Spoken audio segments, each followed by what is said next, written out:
Hi everyone, here we are again with another episode of Cooking with Gigi.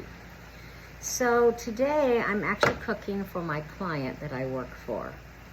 And this is one of the favorite things that I make for them, and they request it pretty often. It is a big skillet made with 3 pounds of ground beef, which I know it's expensive nowadays. This is the 80-20. I would prefer the 10-90, but it's just so expensive. I end up having to drain off a lot of the water from this. So it's the 80-20, 3 pounds of ground beef. And I'm making sloppy joes. These are delicious. And you can keep them in the refrigerator and warm them up. That's what they like about them on the weekends. They can do their chores and things they need to do and just pull this out and warm up a sloppy joe sandwich. So I'm going to go ahead and brown this ground beef. I have it up pretty high because I have quite a bit in here. And I'm going to chop and stir while I'm doing it. I will tell you what's all in it. It does take a variety of things. It takes 1/2 of a large onion. If you want more, you can do that, but that's what I usually put, is 1/2 of a large onion. 1 full green pepper chopped into small pieces, diced. 1.5 cups of ketchup, so it takes a lot of ketchup. It also has 2 tablespoons of brown sugar.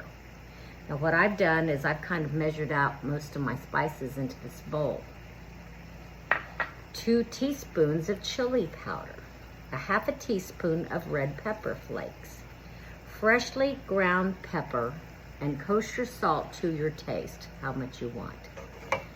I personally wish people would tell me how much, just because I'm always afraid I'll get too much. So I start out with a smaller amount and add as I go. 1 cup of water, and I usually use hot water. 2 tablespoons of tomato paste. Now, the tomato paste, I usually buy those little cans, I think it's a 4-ounce can, or maybe it's even less.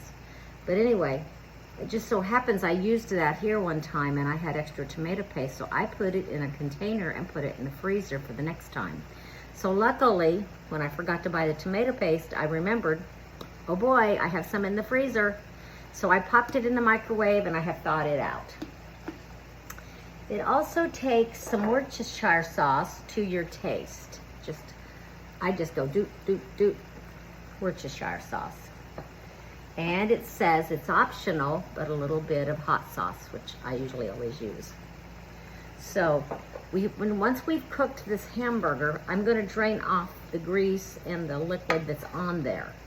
And then I'm going to go ahead and melt 2 tablespoons of butter in the center of the meat.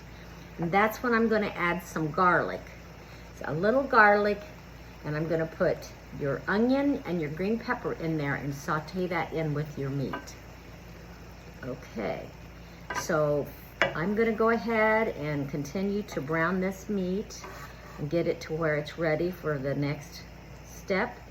And I will come back to you in just a little bit. Thank you. I think I said I was gonna put garlic in this. It does not call for garlic. I'm gonna put my green peppers and onions in as soon as this is all browned really well. Now, it does have quite a bit of liquid in here now. So what I'm gonna do is I'm gonna use this little gadget to suck that out, and I'm gonna squirt it over into a coffee cup, and then I can dispose of it. I realize later we're gonna put in some water, that we don't want all of that grease in there. So I'll continue to do this, and I'm getting ready to put in my onions and green peppers in just a few. Okay, so I have my meat pretty much browned. Now I am gonna add 2 tablespoons of butter to the meat. Let it sort of melt in the middle there. Push the meat aside, let the butter melt. And I'm going to start adding in my diced onion and my diced pepper. I have that ready to go. It's 1/2 of a large onion, or you could do a small onion. And it's 1 whole green pepper cut up. It's been diced up. Okay. So now we have that in there. And we're going to cook this until our vegetables are somewhat tender. It's going to also be cooking in some water and the sauce. And once you get all of the ingredients in together, you're gonna let it simmer on like a medium low with a lid on it for about 15 minutes. So if we don't get our vegetables completely soft, they will cook more during that period. But I like to get this cooked up a little bit first. So I'll get that done. So I'm at my client's house today, and they've encouraged me that when I'm cooking, I should go ahead and make a video. So you might hear some little doggies barking in a minute because they get excited about things sometimes and they start barking. So anyway, so I'm going to go ahead, I'm going to let this simmer and cook a little bit, and then I will be back to you in just a few minutes. Okay, I've been browning the hamburger with the onions and the green peppers. I suppose if you don't like green peppers, you would not have to add them, but they do make it have a very good flavor, and it makes it pretty too. So now I'm going to start adding the rest of the ingredients. It calls for 1.5 cups of ketchup. So there's my 1/2 cup. I think the dogs are going to entertain us with some barking here. There's 1/2. Here's a full cup of ketchup. Remember, this is actually 3 pounds of ground beef, but it calls for 2.5. But whenever I buy that in 1 pound sections, I can't see wasting it. So I usually increase all the ingredients of the spices just a little bit to cover for that. Here I have this conglomeration. It's the brown sugar, which was 2 tablespoons. It has chili powder, 2 teaspoons. It has red pepper flakes, 1/2 teaspoon. Fresh ground pepper and kosher salt to your taste. So I have those things in here, and I'm going to just dump that in. It calls for 2 tablespoons of tomato paste, which I have right here. And I'm going to measure out just a little extra since we have a little extra hamburger in there, about probably 2.5 tablespoons of tomato paste. All right. It calls for some, just what to your taste, Worcestershire sauce. I don't know if I'm saying that right. I've always said it that way.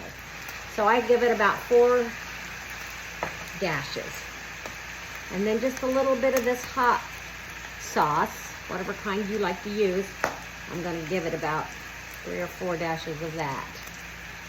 Okay, we've got the pepper flakes in there. Now we're going to add 1 cup of water, like I said. And that will make it have a really good sauce. So now, look at the steam. We're going to let that all stir around. We're going to get it all combined. It's going to be yummy when it gets done. All those flavors. Sloppy Joes. I can remember when I was in my, say, 20s and 30s, I used to make Sloppy Joes, but they were never really measured out at all. I just kind of did a little barbecue sauce and some ketchup, and I think I did brown sugar, just some spices. I don't think it had as many things as this did, but I do remember that my son Todd really loved those, and when he got married, I tried to write down that recipe for them to let them know how it was made so that they could make it. But it was kind of hard since I kind of just would wing it, and just put this and that and the other. So this is a little bit easier because I do have actual measurements for this Sloppy Joe recipe. So I want to make sure I have everything in, and it looks like I do. I added my 1 cup of water. So now what I'm going to do is I'm going to find a lid that will fit this pan. I'm going to cover it and let it simmer for, probably 15 minutes. And then when we get it done, I'll take a little taste so that everyone can see what my thoughts are on that. Okay, hold on please. We'll be right back. Okay, well, I am back with my finished dish, and you can see that it has thickened up a bit. Sauce has thickened, and I have taken a little taste out to let it cool off a little.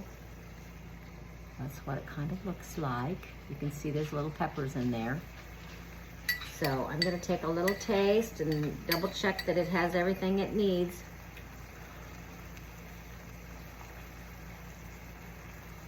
You can see it.